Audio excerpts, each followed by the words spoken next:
Simplify.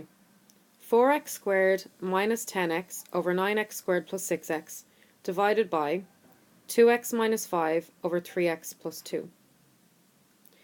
So this is what we've started with, and the rule for dividing fractions is we turn the second fraction upside down and we multiply.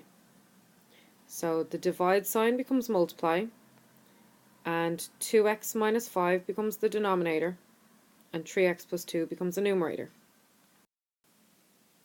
So we're going to factorize 4x squared minus 10x to give us 2x times 2x minus 5, and then stick on the 3x plus 2. And then we're going to factorize the 9x squared plus 6x to give us 3x times 3x plus 2, and then stick on the 2x minus 5. So we factorize the top and the bottom. Now we see, can we simplify? Can we cancel out any common factors? So that x will cancel with that x. That 2x minus 5 will cancel with that 2x minus 5. And that 3x plus 2 will cancel with that 3x plus 2. So we're actually just left with 2 over 3. So 2 over 3 is our answer. So we turned the second fraction upside down and then we multiplied. We factorized the top and the bottom, and then we divided the top and the bottom by the common factors. And we got 2 over 3. Express the following as one fraction in its lowest terms. Another way of asking this question is to just simplify. So we have 3 over x plus 5 minus 2 over x plus 3 plus 5x plus 19 over x squared plus 8x plus 15. So the first thing we're going to do is factorize the denominators. So their LCM, their lowest common multiple, is going to be x plus 5 times x plus 3. So this is because when we factorize x squared plus 8x plus 15, we get x plus 5 times x minus 3. So if x plus 5 is one factor, we notice we have a denominator of x plus 5 already here. And x plus 3 is another factor, and we notice that we also have a denominator of x plus 3. So the common denominator will be just sticking these together. So our common denominator will be x plus 5 times x plus 3. So here's our common denominator, x plus 5 times x plus 3. So x plus 5 divides into x plus 5 times x plus 3. The x plus 5 will cancel, and we're left with x plus 3, which we multiply by our numerator. So that's why we end up with 3 times x plus 3. So this divides into this, they cancel, we're left with this, which we pop against the numerator. So then we do the same, we bring down the minus. X plus 3 divides into our common denominator, so the x plus 3's will cancel. We're left with x plus 5, which we multiply by the numerator, so that's why we have minus 2 times x plus 5. And then we notice that we have the exact same denominator here, so we have x plus 5 times x plus 3, and x plus 5 times x plus 3. So this divides into this once, so 1 times 5x plus 19 is just going to be 5x plus 19. So next we're going to multiply out the brackets. So 3 times x is 3x, 3 times 3 is 9, minus 2 times x is minus 2x, minus 2 times positive 5 is minus 10. And then plus times 5x is just 5x, and plus times 19 is just 19. So notice that we still have the same common denominator. We're not going to multiply this out because this is already in its simplest form. Next we simplify. So 3x minus 2x plus 5x gives us 6x. And 9 minus 10 plus 19 gives us 18. So 6x plus 18, and again it's still over the same common denominator. So 6x plus 18 can be factorized, so we get 6 times x plus 3. And then notice we have a common factor above and below the line, x plus 3, and x plus 3 will cancel. So we're left with 6 over x plus 5. So this is our final answer. So what we did was we factorized the denominators, their LCM, their common denominator was x plus 5 times x plus 3. Each fraction was expressed in terms of this LCM. So there's our LCM, our common denominator. We removed the brackets on top, so we multiplied out the brackets. Then we simplified the top.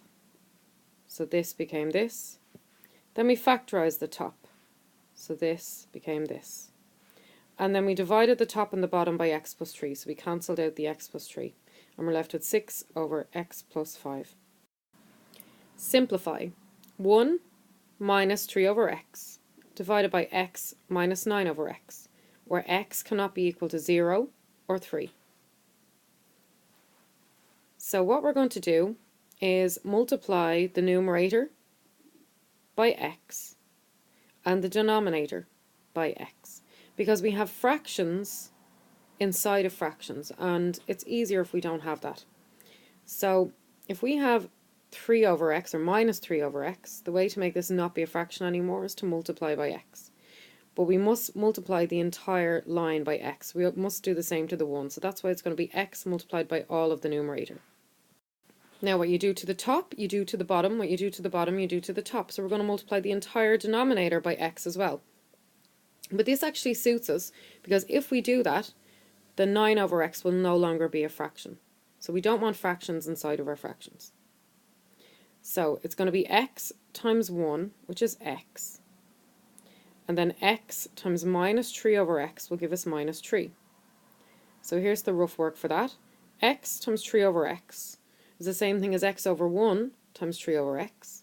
Top by top, bottom by bottom. X times 3 is 3x. 1 times x is x.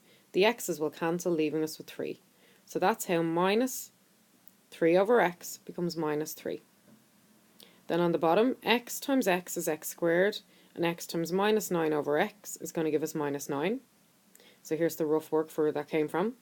X times 9 over x is the same thing as x over 1 times 9 over x. Top by top, bottom by bottom. X times 9 is 9x, 1 by x is x. The x's will cancel, leaving us with 9. So that's how minus 9 over x becomes 9. So we multiply the top and the bottom by x. Now we're going to factorise. So we can only factorise the bottom, and we're going to use the difference of two squares. So x minus 3 stays as x minus 3. Then factorising x squared minus 9. We get x minus 3 times x plus 3.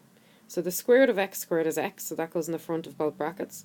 The square root of 9 is 3, so 3 goes in the back of both brackets. And we have 1 be a minus and 1 be a plus. Then we can cancel out this common factor of x minus 3.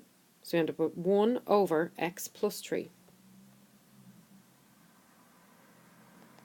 So what did we do? We multiplied the top and the bottom by x. We factorised the bottom using the difference of two squares, and then we divided the top and the bottom by x minus 3. Now alternatively, what you could have done was rewritten 1 minus 3 over x as one fraction. So simplified, so 1 would become 1 over 1 if you wanted to be a fraction. You get a common denominator and you'd subtract. You do the same at the bottom. Then you would change divide to multiply, and then you would do top by top, bottom by bottom, and you get the same answer. Simplify. 3x minus 5 over x minus 2 plus 1 over 2 minus x, where x is not equal to 2. So, notice that our denominators are very similar already. We have x and minus x, and minus 2 and 2. So, what we're going to do is change 2 minus x to be x minus 2. And then they match up perfectly. The denominators will exactly match up.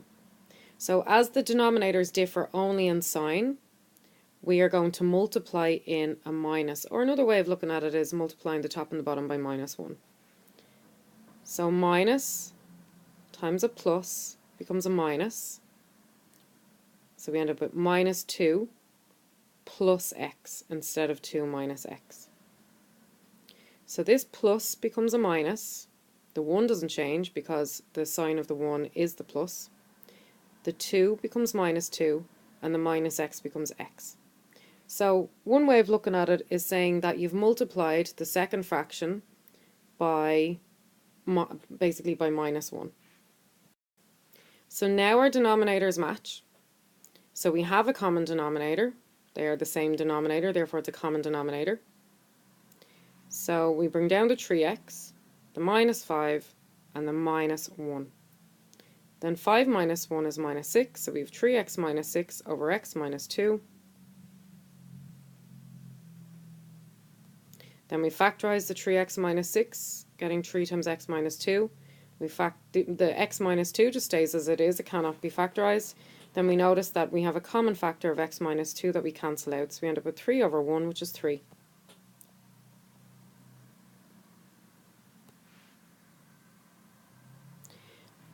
So we got ourselves a common denominator, the same denominator. They were almost the same already. All we had to do was change some signs. We factorized the top, and then we divided the top and the bottom by x minus 2.